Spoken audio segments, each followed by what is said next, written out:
Hello दोस्तों, मेरा नाम शिव प्रसाद है और आज अपन पढ़ेंगे जो भारत मेडिको नर्सिंग ऐप है, मतलब यूट्यूब चैनल है, उस पर अपन पढ़ेंगे एसिड बेस इम्बैलेंस के बारे में। तो शुरू करते हैं और आप ध्यान लगा के समझना और कमेंट बॉक्स में अपना कमेंट करना। तो एसिड बेस इम्बैलेंस क्या होता है? जो अपना नर्सिंग है उसमें नॉरसेट की दृष्टि से सबसे बड़ा महत्वपूर्ण टॉपिक है। इसमें एक या दो क्वेश्चन आपको 100% मिलेंगे। तो अपन पढ़ते हैं। तो एसिड बेस इम्बैलेंस में सबसे पहले अपन पढ़ेंगे पीएच के बारे में, क्योंकि मेन रोल पीएच का होता है। ठीक है, पीएच का मतलब होता है पावर ऑफ हाइड्रेशन।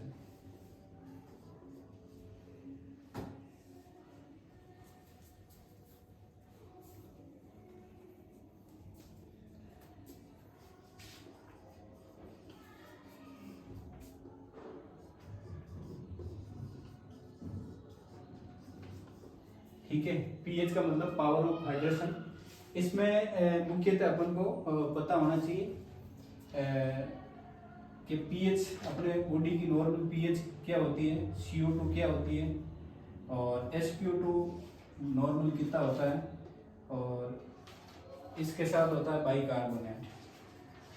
ठीक है, तो पीएच अपना जो नॉर्मल बॉडी का पीएच होता है वो होता है 7.35 से 7.45।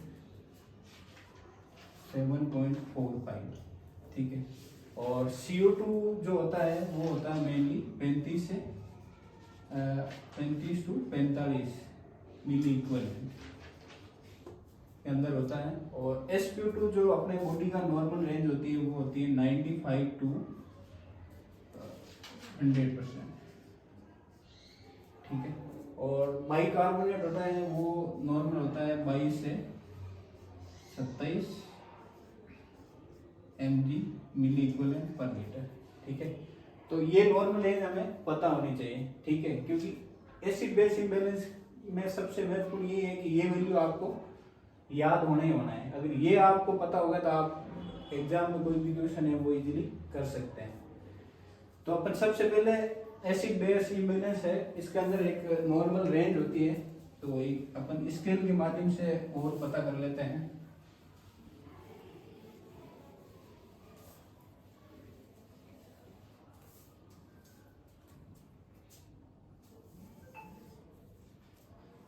एक इसमें स्केल यूज करते हैं, ठीक है, जिसमें 0 से लेकर 14 तक मार्किंग होती है और बीच की एक वैल्यू होती है जो न्यूट्रल या उसको न्यूट्रल वैल्यू मानते हैं, जो होती है 7.3 से लेकर 7.45। ठीक है, तो ये रेंज है, ये अपने नॉर्मल में काउंट करते हैं बॉडी को। नॉर्मल इसी वैल्यू पे अपनी बॉडी वर्क करती है। तो इधर जो वैल्यू होती है ना वो 7.35 से लेकर वो एसिड में काउंट करते हैं, या अपन इसको एसिडोसिस भी बोलते हैं। ठीक है, और 7.45 से ऊपर की जो वैल्यू होती है उसको अपन बेस या एल्कलोसिस होती है, बेस या एल्केलोसिस होती है। ठीक है, अगर ये वैल्यू 7.35 से अगर वो 6.8 आ जाती है, 6.8, तो उस पे व्यक्ति की है ना डेथ होती है। ठीक है, और इसी प्रकार ये वैल्यू अगर 7.45 से लेकर 7.8 हो जाती है तो उस पे भी व्यक्ति की डेथ होती है। तो मेन रेंज ये होनी चाहिए बॉडी की, इसी पे बॉडी अपना सर्वाइव करती है। ठीक है, तो अब इसके बारे में अपन पढ़ेंगे कि एसिडोसिस क्या होता है, बॉडी एल्कलोसिस कब होता है।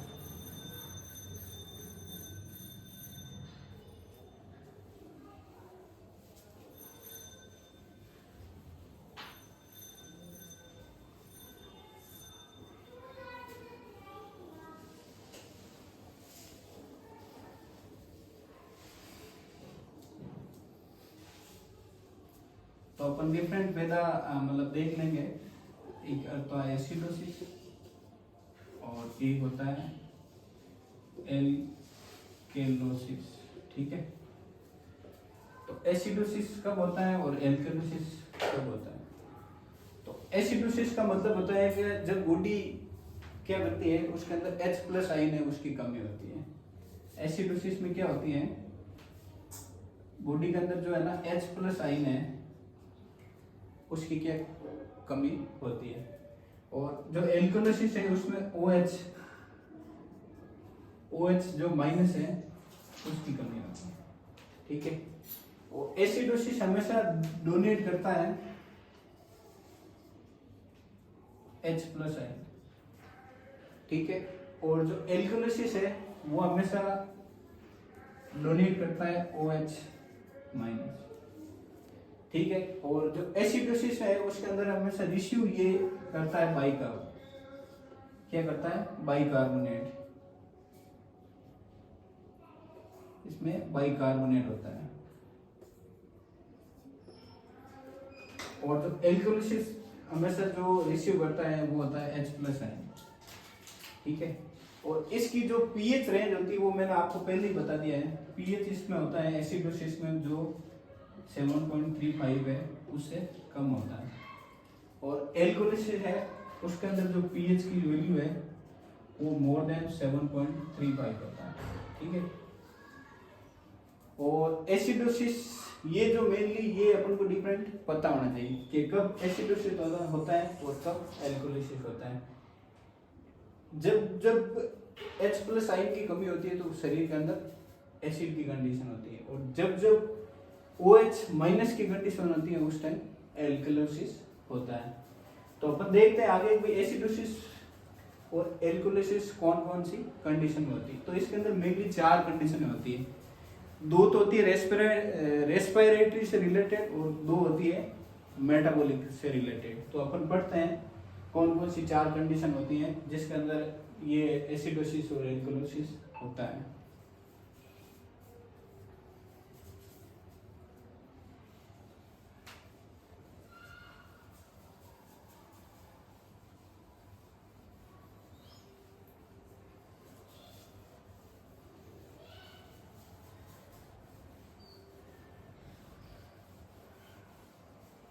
एक दोस्तों इसका फॉर्मूला ये भी होता है कि जब ये किसका फॉर्मूला है,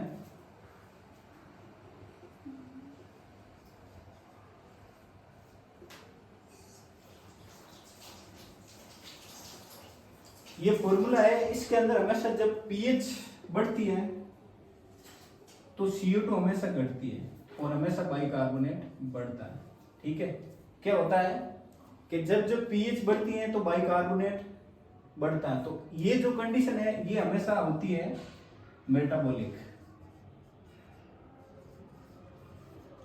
ये मेटाबॉलिक कंडीशन होती है। क्या होती है कि जब पीएच बढ़ती है तो बाइकार्बोनेट बढ़ता है, और जब पीएच घटता है तो बाइकार्बोनेट घटता है। ठीक है, तो ये जो कंडीशन होती है हमेशा मेटाबॉलिक से रिलेटेड होती है। अब इसमें भी मेटाबॉलिक में 2 होती है, एक तो होती है मेटाबॉलिक एसिडोसिस और एक होती है मेटाबॉलिक एल्कलोसिस, वो जो अपन आगे बढ़ेंगे टॉपिक में। एक कंडीशन होती है कि पीएच जब भी बढ़ता है ना तो CO2 हमेशा विपरीत में होता है। ठीक है, तो जब पीएच बढ़ती है तो CO2 घटता है, और जब पीएच घटता है तो CO2 बढ़ता है। ठीक है, तो ये कंडीशन होती है, ये हमेशा रेस्पिरेटरी कंडीशन होती है।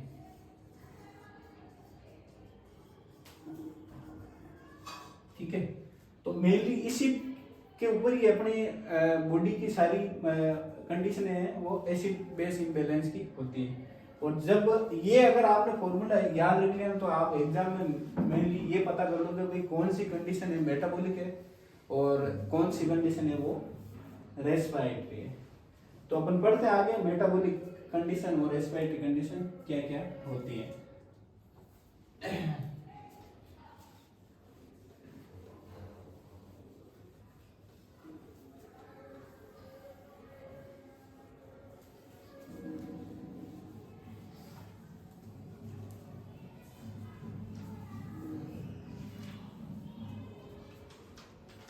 तो अपन सबसे पहले पढ़ लेते हैं रेस्पिरेटरी एसिडोसिस। सेकंड होती है रेस्पिरेटरी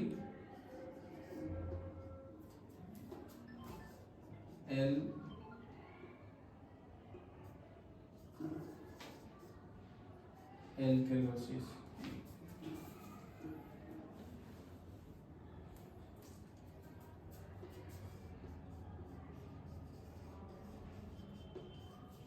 एक कंडीशन होती है मेटाबॉलिक,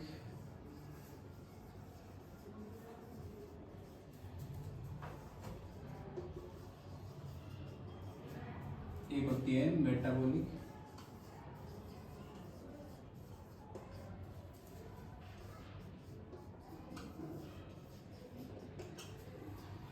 ये चार कंडीशन होती हैं जिसके अंदर मेन एसिड बेस इम्बैलेंस होता है, जिसमें respiratory acidosis, respiratory alkalosis, metabolic acidosis और मेटाबॉलिक एल्केलोसिस। इसी के अंदर ही एग्जाम में मोस्टली इन्हीं में से क्वेश्चन बनता है कोई कौन सी कंडीशन में अपन को एक ऐसा क्राइटेरिया दे देंगे, जैसे एक पेशेंट की पीएच है वो 7.35 है और उसका जो CO2 लेवल है वो अपना आ रहा है 45 और इसको कम कर लेते हैं 7.20 और इसके अंदर जो बाइकार्बोनेट है वो अपना आ गया जैसे 22। ठीक है, तो ऐसा है ना बढ़ा के वो पूछ लेंगे भाई इसके अंदर क्या है, रेस्पिरेटरी एसिडोसिस है, रेस्पिरेटरी एल्केलोसिस है, मेटाबॉलिक एसिडोसिस है, मेटाबॉलिक एल्केलोसिस है। तो अपन ये इससे पता करेंगे कि भाई इस कंडीशन के अंदर कौन सा है। तो एक बार मैं आपको पूरा बता देता हूँ चार्ट के माध्यम से, ताकि आपको पता लग जाएगा कौन सी कंडीशन में क्या होता है। ठीक है, तो इसके अंदर मेनली याद रखना अपन को, जैसे रेस्पिरेटरी जो एसिडोसिस है तो मैंने आपको फॉर्मूला बताया था,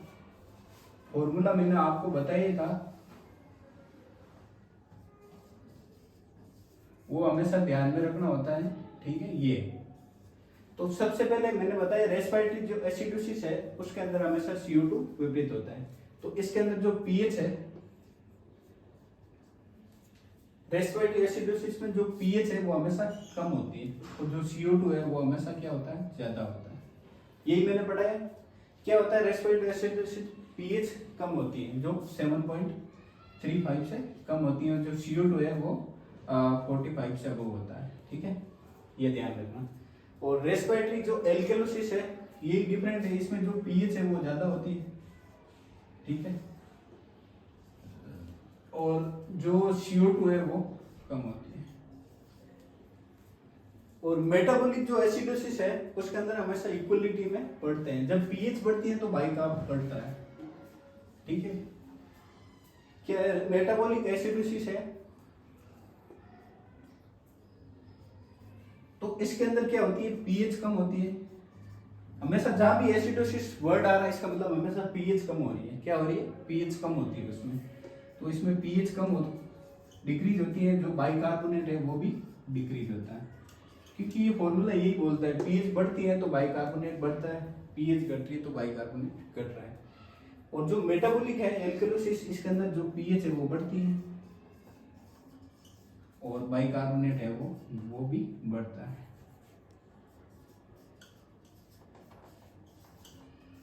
तो अब आपके सामने मैंने यही चीजें इसके ट्यूशन के ऊपर अप्लाई करनी है कि अगर एक पेशेंट है और उसका डॉक्टर ने लिख दिया कि एबीजी डाल दिया है और उस एबीजी की जो वैल्यू है उसमें आ रहा है पीएच 7.20 है और CO2 45 है और बाइकार्बोनेट 22 है, तो इन विच कंडीशन एबीजी के अंदर कौन सी कंडीशन है जो क्रिएट हो रही है। तो अपन को पता होना चाहिए भाई ये वैल्यू अपन को हमेशा अपने दिमाग में होनी चाहिए, तो एग्जाम में कोई क्वेश्चन है वो गलत नहीं होगा।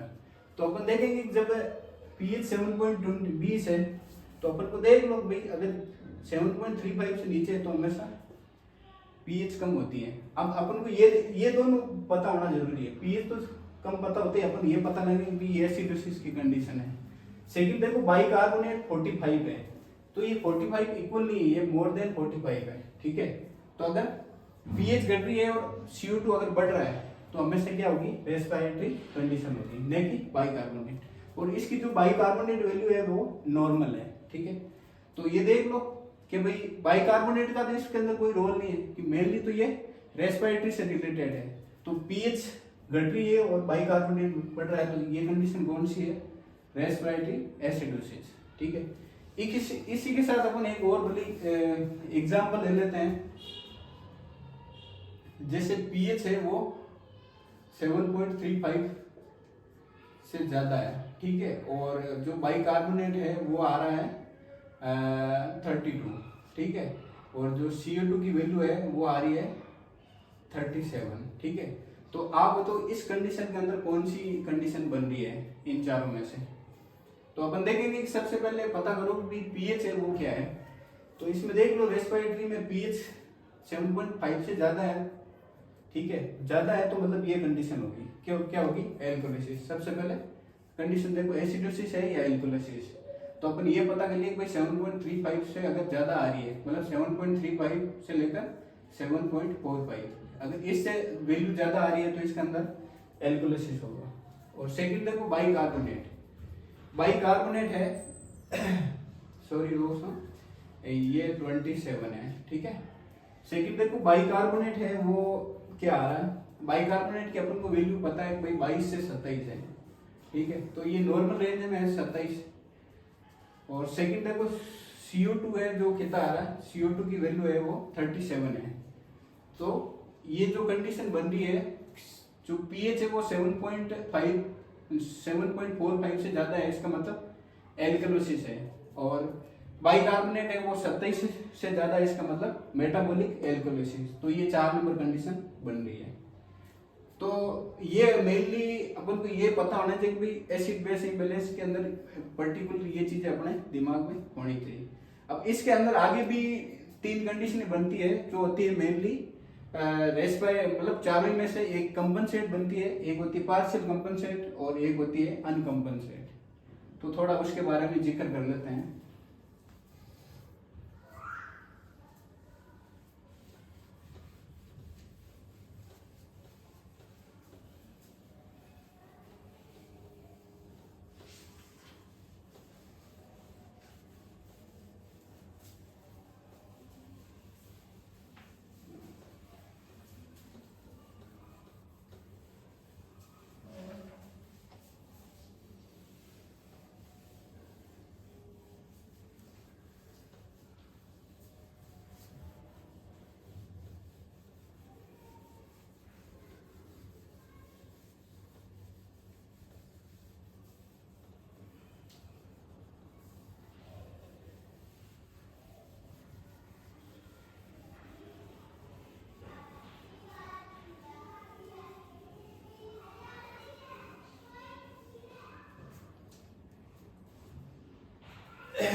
अब इसके अंदर है ना, जो एसिड बेस इम्बैलेंस है,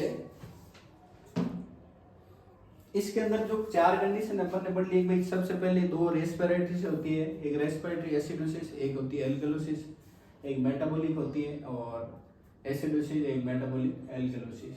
अब इसके साथ है ना, इसके अंदर 3 कंडीशन और होती हैं। एग्जाम में थोड़ा एडवांस अगर क्वेश्चन पूछे तो ये भी होता है इसके अंदर। एक होती है कंपनसेट, एक होती है पार्शियल,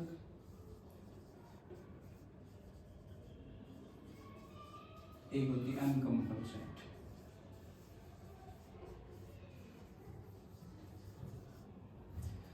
देखो दोस्तों, इसके अंदर सीधा सीधा अपन को ध्यान रखना है कि जब बॉडी के अंदर कंपनसेट होता है, इसका मतलब बॉडी खुद मतलब चाह रही है भाई हर चीज को बैलेंस करने का, ठीक है। और पार्शियल का मतलब है बॉडी के अंदर है ना कोई मतलब नहीं है, सारी चीजें जो है वो इम्बैलेंस में होती है। और अनकंपनसेट का मतलब है कि मतलब एक चीज तो नॉर्मल हो जाती है बट एक चीज अब नॉर्मल रहती है। तो क्या क्या होता है देखो, कि जब बॉडी के अंदर कंपनसेट होता है ना तो हमेशा पीएच नॉर्मल होती है। क्या होती है? पीएच नॉर्मल, ठीक है। क्या होती है? पीएच नॉर्मल होती है। जब बॉडी कंपनसेट की कोशिश करती है ना तो हमेशा पीएच नॉर्मल होती है, और CO2 दोनों में से एक अब नॉर्मल। अपन ऐसे भी लिख सकते हैं,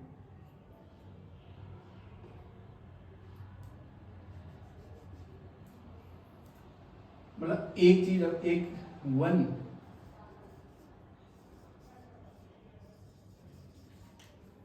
अब नॉर्मल, अब उसमें या तो CO2 है वो कम हो सकती है, और या फिर जो बाइकार्बोनेट है वो कम हो सकती है, कम या ज्यादा हो सकती है अपन।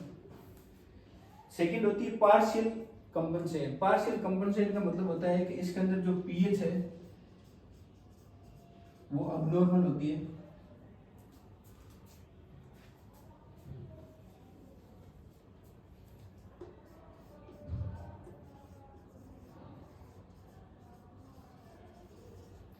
और ये जो वैल्यू है ये भी अबनॉर्मल होती है। ठीक है, दोनों अबनॉर्मल, बहुत अबनॉर्मल लिख सकता है।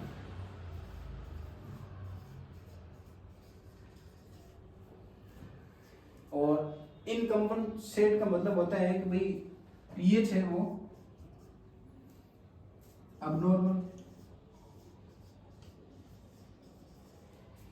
और इन दोनों में से एक नॉर्मल, ये होती है 1 अबनॉर्मल, और 1 है जो नॉर्मल होती है। ठीक है, एक तो नॉर्मल होती है और एक अबनॉर्मल होती है। तो ये जो कंडीशन होती है वो होती है कंपनसेट, पार्शियल कंपनसेट और इनकम्पनसेट। ठीक है, तो दोस्तों आज के बारे में अपन ने एसिड बेस इम्बैलेंस के बारे में पढ़ा, और जो भी आपको क्यूरी ऐसा हो तो आप कमेंट बॉक्स में लिख सकते हो, और आगे जो भी टॉपिक होगा वो आपको अपडेट कर दिया जाएगा। Thank you.